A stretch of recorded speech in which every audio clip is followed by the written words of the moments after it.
Қайырлы күн, құрметті оқырмандар. Ұядан не көрсең, ұшқанда соны ілерсің деп ата-бабамыз бекер айтпаған. Әр адам мемлекеттік заңдарды құрметтеп, ата-бабамыздың тәрбиесін үнемі назарда ұстауы тиіс. Адам жолында екі түрлі, бір-біріне қарама-қарсы ағыстар бар. Біріншісі қаталдыққа, екіншісі мейірімдікке жетелейді деген Леккидің сөзінде үлкен мән бар. Ендеше бүгін отбасылық жедел жәрдем аясында құқықтық тәрбие отбасынан басталады. Ашық микрофонымызды бірге көрейік. Аға, енді мынау құқықтық тәрбие отбасынан басталады дейді. Енді сіздер біраз біледі, сіздер сондай өнерлі, үлгілі отбасы екендеріңізді. Қалай ойлайсыз? Құқықтық тәрбие отбасынан басталады дейді. Оған не дейсіз? Жалпы мен өзім заңгермін. Көп жылдардан бері заң қызметкері болдым.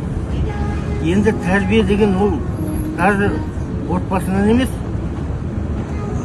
баланың дүние келуінен басталады деп ойлаймын. Дұрыс айтасыз. Себебі ол жақсы сөйлей берсең балаға, енді жақсы сөздер көп айтсаң, ол іштен қалыптаса бастайды. Мен солай түсінемін.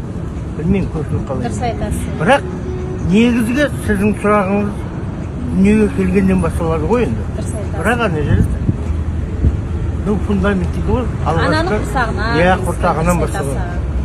Сонан басталып, әрине жанұя деген ол бір мемлекет болып есептелінеді ғой. Дұрыс айтасыз. Сондықтан ата-ананың арасындағы қалыптасқан дүние баланы көзінше жақсы әңгіме болса, жақсы бір-біріне қатынасы жақсы болса, ол балаға да сенеді. Яғни мәміле болу керек. Иә, ортақ та. Тамаша.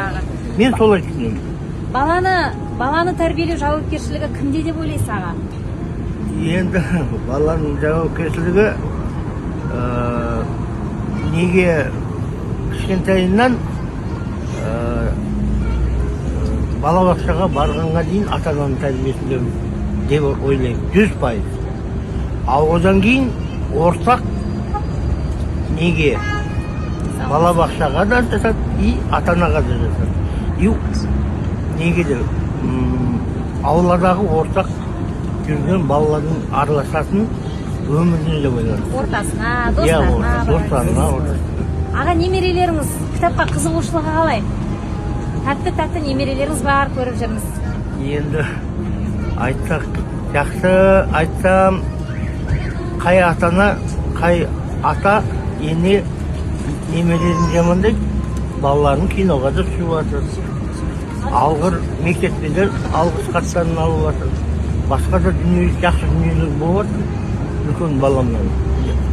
Кейінгіден әлі 9 жасар Айқын деген балам бар. Немерем бар, точнее, Арманның баласы. Ештеңкесі жоқ, менің көзімше олар да жақсы тәрбие беріп жатқан сияқты. Біз де қолымыздан келгенше жақсы нәрселерді айтып, дұрыс жолға түсіріп жатқан сияқтымыз. Тамаша аға. Рахмет сізге үлкен. Алтындай уақытыңызды бөлгеніңізге. Алла разы болсын, жолыңыз ашық болсын, аман болыңыз аға. Рахмет. Біз Қонаев атындағы балалар мен жасөспірімдер кітапханасынан боламыз. Кітапханашысы есімі Нұргүл болады. Біз отбасылық жедел жәрдем аясында құқықтық тәрбие отбасынан басталады тақырыбында ашық микрофон жүргізіп жатыр едік, осы жаяу жүргіншілерден. Енді сізден бір-екі сауал алсам, құқықтық тәрбие отбасынан басталады дейді. Қалай қарайсыз? Өзіңіздің ойыңызды айтсаңыз. Негізінде құқықтық тәрбие деген айтқандағы заңмен қойылған. Егер республика заңының, мысалы осы республикамыздың заңдарына кішкентай өсіп келе жатқан жасөспірімдер сол заңды ұстанса, тәрбие болса, енді тәрбиеден басталады бәрі. Сонымен егер соның бәрін ата-ана үйретсе, мен ойлаймын, что бала өскенде тәрбиелі мықты жігіт болып, немесе қыз болып өседі. Баланы тәрбиелеу жауапкершілігі кімде деп ойлайсыз? Әкеде ма, анада ма, жоқ, екеуі бірігіп беру керек па? Негізі екеуі бірігіп жұмыс істесе, баладан жақсы тұлға шығады деп ойлаймын. Егер де мысалы әке жағы аздау көңіл бөлсе, немесе ана жағы, немесе екеуі де жұмыста болып балаға аз көңіл бөлсе, ол жаман жаққа кетіп қалады деп ойлаймын. Енді сізге бір-екі мақалдың басын айтсам, сіз соны аяқтасаңыз, иә? Барынша тырысып бағайық. Ананың көңілі балада, баланың көңілі далада. Тамаша, жарайсыз. Балалы үй базар, баласыз үй сіз үй мазар. Жақсы. Рахмет сізге үлкен уақытыңызды бөлгеніңізге. Аман болыңыз. Жақсы. Енді құқықтық тәрбие отбасынан басталады дейді. Оған сіз не дейсіз? Жақсы болады. Отбасынан басталады бәрі. Отбасы жақсы болса бәрі жақсы болады. Жалпы тәрбиені ең алғаш кім беру керек? Біреу мектеп дейді, біреу балабақшадан дейді, біреу ата-анадан дейді, біреу ананың құрсағынан деген сияқты. Өзіңіздің ойыңыз. Тәрбие үйден басталады ғой. Менің білмегенше мектептен басталады. Өзіңіздің неше балаңыз бар? Екі балам бар. Екі балаңыз бар ма? Балаларыңызға қаншалықты уақыт бөлесіз? Қазір енді мынау ұялы телефонға көп қарайды, мәміле көп болмайды ата-ана мен бала арасында дейді. Қаншалықты көңіл бөлесіз балаларыңызға? Жұмыс арасында көп бөлеміз. Балаларыңыздың ең жақсы көретін тамағын білесіз бе? Плов. Ал ең жақсы көретін түсі ше? Сарт. Сары түс, тамаша. Бірінші сыныпқа балаларыңыз қай жылы барды? Есіңізде ме? Былтыр бардым. Тамаша, рахмет. Енді бір-екі мақал қойсам, аға соның басын айтам, сіз аяғын жалғауыңыз керек боласыз, иә? Ананың көңілі балада, Қаланың көңілі далада. отан, Отаннан бастап, сосын отан отбасынан Отбасы. басталады. Тамаша, жарайсыз аға. Алтындай уақытыңызды бөлгеніңізге рахмет аға. Аман болыңыз, балаларыңыздың қызығын көріп жүре беріңіз. Енді қазір құқықтық тәрбие отбасынан басталады дейді. Оған қалай қарайсыз? Енді кейбіреу айтып жатады, әкенің тәрбиесі көп болу керек, ананың тәрбиесі көп болу керек деп. Екі жақтан да тәрбие болу керек қой. Баланы тәрбиелеу жауапкершілігі көбіне кімде болу керек деп ойлайсыз? Анада, мамасымен көп болады ғой бала деген. Әкесі сыртта жүреді. Баланы тәрбиелеу жауапкершілігі кімде деп ойлайсыз? Кейбірі әкенің тәрбиесі көп болу керек дейді, кейбірі ананың тәрбиесі көп болу керек дейді. Бірінші ананың тәрбиесі болу керек, екінші әкенің тәрбиесі болу керек. Екеуінікі бірдей болу керек. Сонда жақсы болады.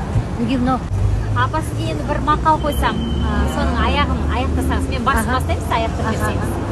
Ананың көңілі балада, баланың көңілі далада, тамаша. Балалы үй базар, баласыз үй мазар. тамаша. Рахмет апа, сізге үлкен алтын уақытыңызды бөлгеніңізге үлкен рахмет. Сендерге де Табысыңыз рахмет. көп болсын, жұмысыңыз алға баса берсін. Әумин, апа, жолыңыз сендерге ашық де болсын. баса берсін. Ал баланы тәрбиелеу жауапкершілігі кімде деп ойлайсыз? Ол ата-ана екеуі бірдеңе алуға қолға алу керек. Кейбір айтады, екеуі- әкенің тәрбиесі көп болу керек деген сияқты. Оғанда әке де шеше де бірдей тәрбие беру керек. Бірге қарау керек. Мысалға бір балапандарды өзі әкесі де көкесі шымшықтың өзі тасып жатады ғой. Бәрін ұясына. Сол ұяға апарып соларды бағып өсу ата-ананың парызы. Дұрыс айтасыз. Оны өсірсеңіз, ұлғысыңыз кейін сіз сондай тәрбие береді.